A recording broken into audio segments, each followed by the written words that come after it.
जैसे ही मेरा यूके का वीज़ा लगकर आया, पाँव ज़मीन पर नहीं टिक रहे थे। मुझे तो कोई नया ही चार्ज चढ़ गया था कि कौन सा ऐसा लम्हा हो कि मैं जल्दी से उड़ के ज़ीशान के पास पहुंच जाऊं। बिस्मिल्लाहिर्रहमानिर्रहीम, अस्सलाम वालेकुम एवरीवन। एक नए दिन और एक नए व्लॉग का आगाज़ करने जा रहे हैं। रमज़ान का महीना कब शुरू होता है और ये कब ख़त्म हो जाता है बिल्कुल भी पता नहीं चलता। देख लें, कल ही की बात है कि रमज़ान का महीना शुरू हुआ था और हम आपके साथ न्यू रमज़ान के जो व्लॉग्स थे और इसके बारे में जो अपडेट्स थी ना उसको शेयर कर रहे थे। और ये एक महीना गुजरने का बिल्कुल भी पता नहीं चला और जी लोग जो हैं अब ईद की तैयारियां बड़े ही जोशो खरोश के साथ कर रहे हैं। आज आपके साथ पाकिस्तान से यूके में आने वाली एक ऐसी ही लड़की की मैं कहानी शेयर करने जा रही हूँ जो कि रमज़ान के महीने में अपने शौहर से मिलने के लिए यहाँ पे यूके में आई थी। और उसको बड़ी खुशी थी कि भी वो अपने शौहर के पास जा रही है फाइनली। जो था उसकी ससुराल से मतलब कहने की भी जान छूटी थी, क्योंकि आपको पता है कि भी एक अकेली औरत का पाकिस्तान में मतलब विदाउट हस्बैंड अपने ससुराल में रहना कितना ज़्यादा मुश्किल काम हो सकता है। सानिया को ये था कि भी बड़ा उसने मतलब हार्ड टाइम जो है ना वो पाकिस्तान में फ़ेस किया है विदाउट अपने शौहर के बगैर वहाँ पे पाकिस्तान में रही। और 2 साल जो थे उसने वहाँ पे पाकिस्तान में अपने शौहर के बगैर ससुराल में गुजारे थे। आप लोग अंदाज़ा कर सकते हैं कि भी उसने वहाँ पे अपने मतलब इन लॉज़ में रहते हुए कितना ज़्यादा हार्ड टाइम फेस किया होगा। बहुत सारी बातें भी सुनी, बहुत सारे मतलब ऐसे उसको टारगेट्स जो थे ना वो भी देखने को मिले, जो कि अकेली औरत के लिए अपने ससुराल में बगैर बच्चों के, बगैर शौहर के जो है ना वो फेस करने पड़ सकते हैं। अब जी फाइनली क्या था कि भी सानिया का यहाँ का यूके का वीज़ा लगा और उसको ऐसे चाह ही चढ़ गए थे कि भी फाइनली क्या है कि भी मेरी सुनी गई है, अल्लाह ने मेरी सुन ली है। अब मेरा जो मुश्किल टाइम है ना वो ख़त्म होने को आया है। अब मैं क्या है कि भी अपने शौहर ज़ीशान के पास यूके में चली जाऊंगी और वहाँ पे जाके मेरी एक नई सी ज़िंदगी स्टार्ट हो जाएगी। एक तरफ तो ये खुशी थी कि भई जो इतना मुश्किल टाइम यहाँ पे पाकिस्तान में रहते हुए गुजारा है, ससुरालियों से जान छूटने जा रही है, अपने शौहर के पास वहाँ पे यूके में जाऊंगी, अपना घर होगा, किसी की रोका टोकी नहीं होगी। और ये सारी बातें जो थी ना मतलब उसकी एक्साइटमेंट में और भी ज़्यादा इजाफा कर रही थी।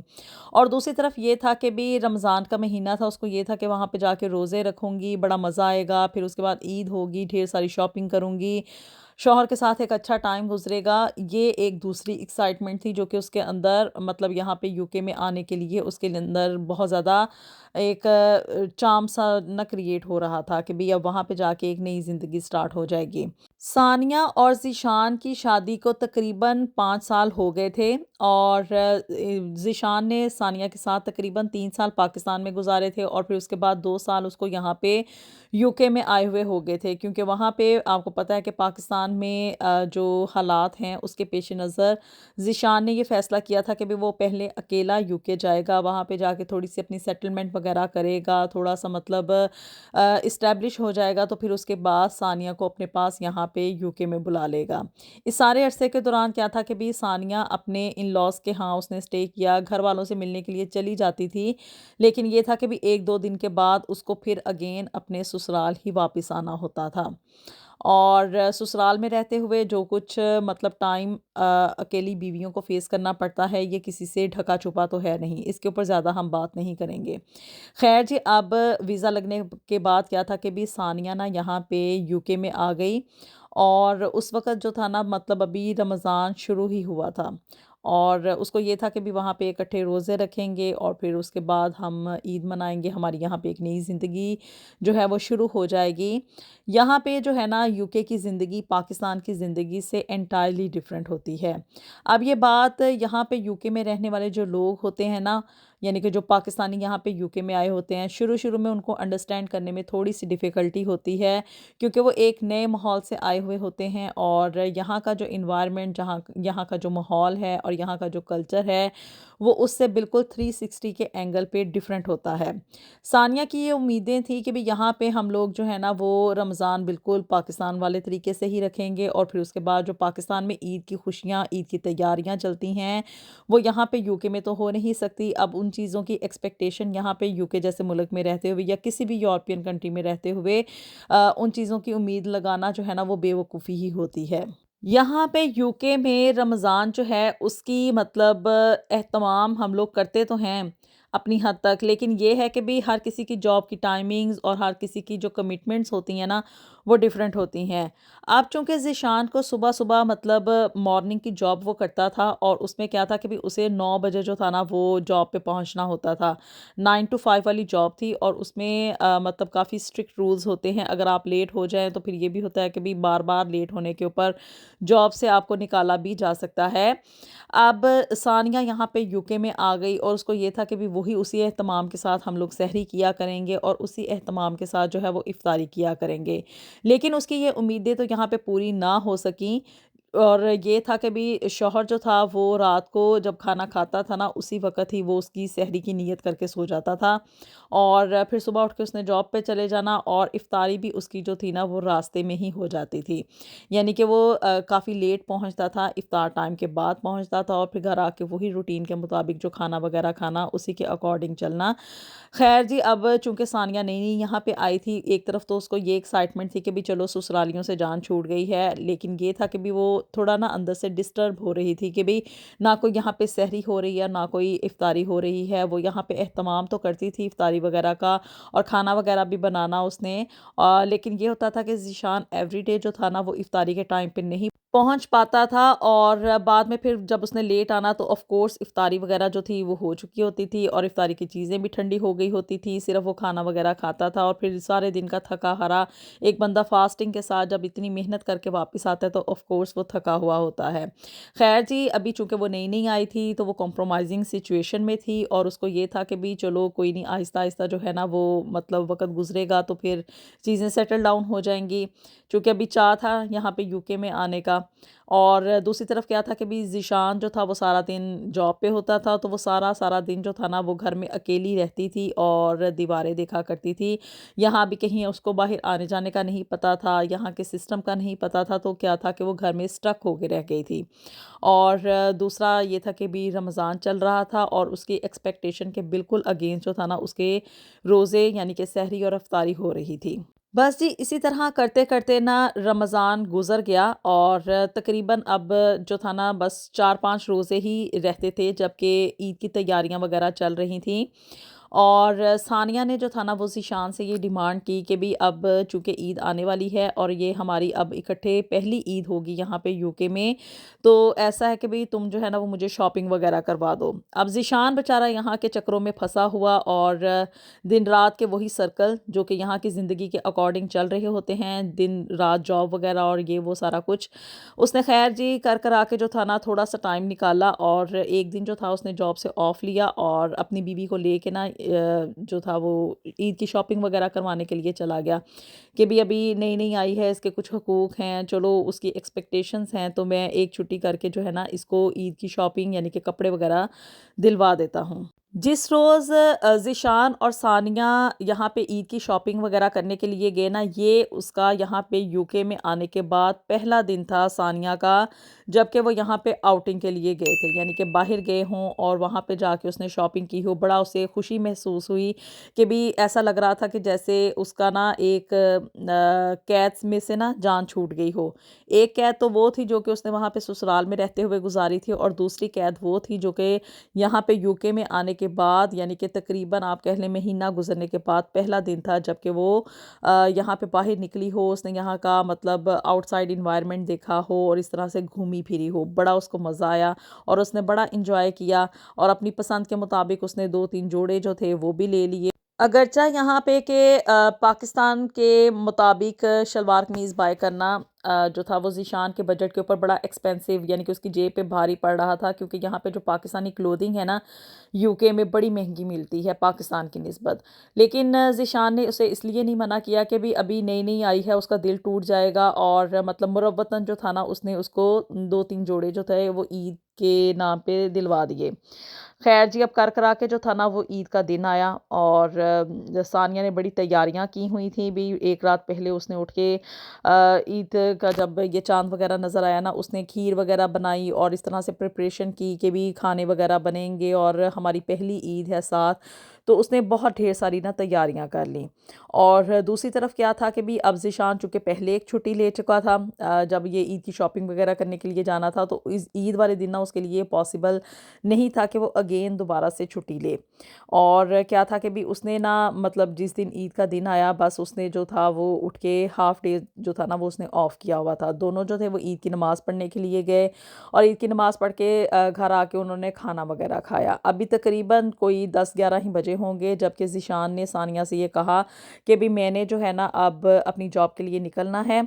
तो अब तुम जो है वो घर में टाइम स्पेंड करो और ईद तो हमने मना ली है, अब जो है मैं अपने काम पे जा रहा हूँ। अगर मैंने ऑफ किया तो फिर मेरी जो नौकरी है ना उसको खदशा लाहिक हो जाएगा। सानिया जो थी ना उसके लिए ये सब कुछ एक्सपेक्टेशन के ख़िलाफ़ था, उसकी उम्मीदों के बिल्कुल बरक्स था। उसको ये था कि भी ईद का दिन है, हम लोग सारा दिन इकट्ठे स्पेंड करेंगे, बाहर कहीं घूमे फिरेंगे, कहीं आना जाना होगा, ज़ीशान के दोस्तों की तरफ जाएंगे, कोई ईद की पार्टियाँ होंगी, कोई मिलन जुलन होगा। और वो वही कुछ जो था ना वो तसव्वुर कर रही थी जैसे कि पाकिस्तान में रहते हुए ना ईद मनाई जाती है बड़े जोशो खरोश के साथ। 2-3 दिन ही ईद चलती रहती है और बल्कि पाकिस्तान में तो मैं ये कहूँगी कि कोई हफ्ता हफ्ता ही ईद की तैयारियाँ और फिर उसके बाद ईद की सेलिब्रेशंस चलती रहती हैं। लेकिन जी यहाँ पे यूके में ना ईद इसी तरह की होती है। आप लोगों को सुन के चाहे थोड़ा मतलब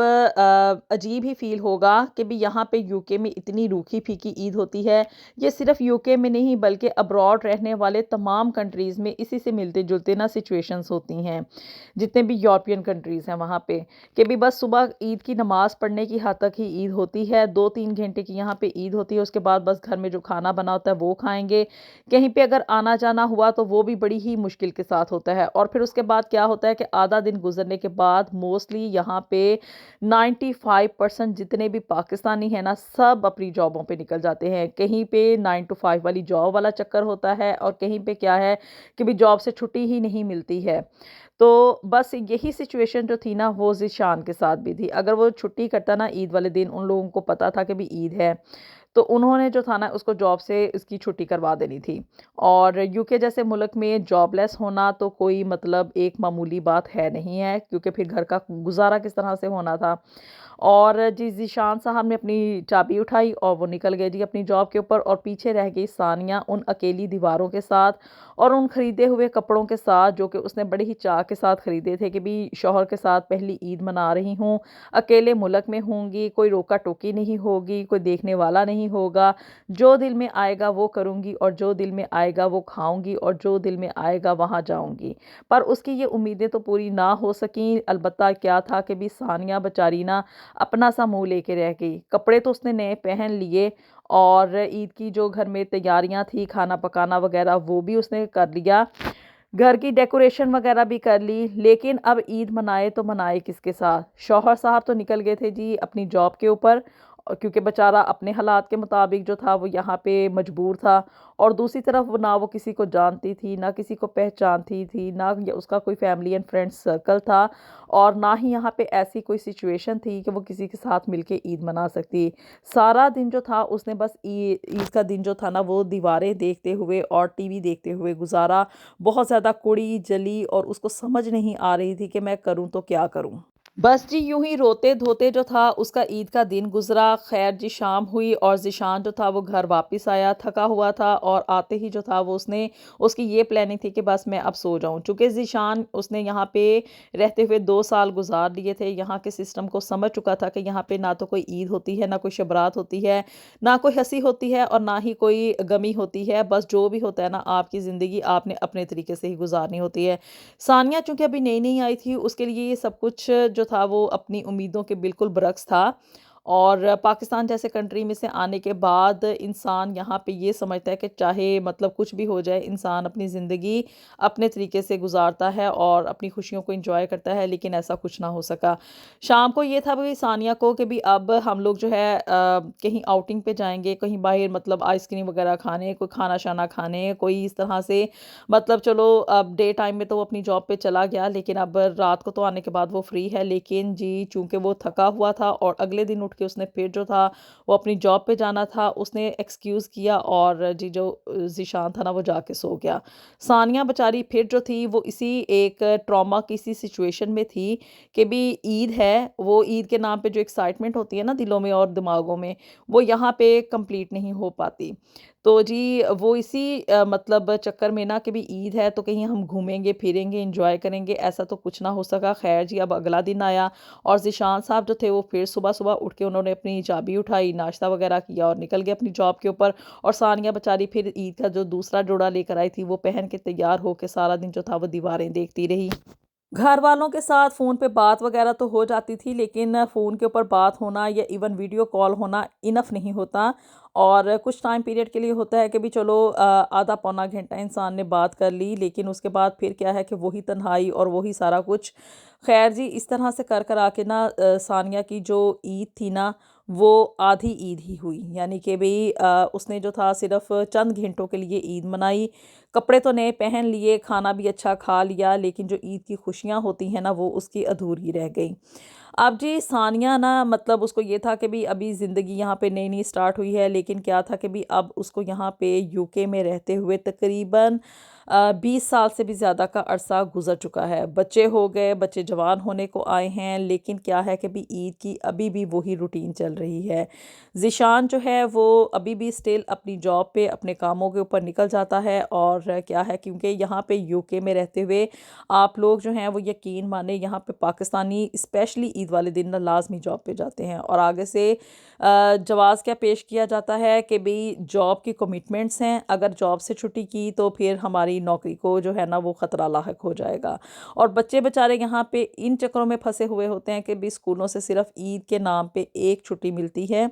और नेक्स्ट डे उनको फिर से जो है ना वो अपने अपने स्कूल्स में वापस जाना होता है। रूटीन लाइफ यहाँ पे इतनी ही बिजी है, ईद की खुशियाँ बस रूखी फीकी सी ही होती हैं, बराए नाम यहाँ पे ईदें होती हैं और बराए नाम ही यहाँ पे शबरातें होती हैं और बराए नाम ही यहाँ पे जो है ना वो रोज़े रखे जाते हैं। सिर्फ सारा दिन मतलब यही होता है कि भी लोग अपने कामों में बिजी होते हैं, फास्टिंग तो की होती है लेकिन वो भूख जो है ना वो काटने के नाम पे ही होती है। मतलब जो रमज़ान की एक्चुअल स्पिरिट होती है ना वो यहाँ पे रहते हुए कभी भी फ़ील नहीं होती है। आप लोग अपने आप में ये फ़ील करने की कोशिश करते हैं, आप लोग अपने आप में ये सब कुछ मतलब रमज़ान को मनाने की कोशिश करते हैं, लेकिन जो रोज़े रखने का असल मज़ा होता है ना और जो रोज़ों की असल रूह है, वो वहाँ पे पाकिस्तान में ही होती है। बस सानिया की ज़िंदगी यहाँ पे यूके में आने के बाद इसी तरह से मतलब मिज़रेबल तरीके से ही गुज़री।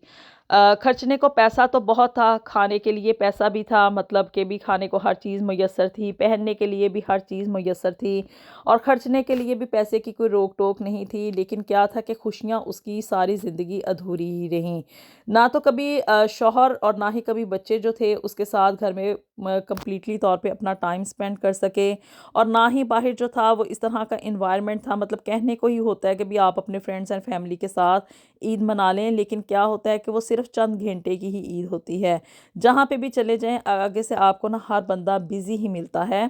सानिया बेचारी सारी ज़िंदगी अपनी मतलब इन्हीं खुशियों के लिए तरसती रही जो कि एक्चुअल और हकीकी मायनों में खुशियाँ होती हैं। अपने बच्चों को भी वो दास्तानें सुनाया करती थी कि भाई हम पाकिस्तान में इस तरह से रोज़े रखते थे, हम पाकिस्तान में इस तरह से ईदें मनाया करते थे, वहाँ पे ये होता था और वहाँ पे वो होता था। लेकिन यहाँ पे यूके में रहते हुए उस तरह की ईद की खुशियाँ वो कभी भी महसूस ना कर सकी। और क्या था कि बस ये बातें जो थी ना बताने की हद तक ही रह गई थी और इंजॉयमेंट की हद तक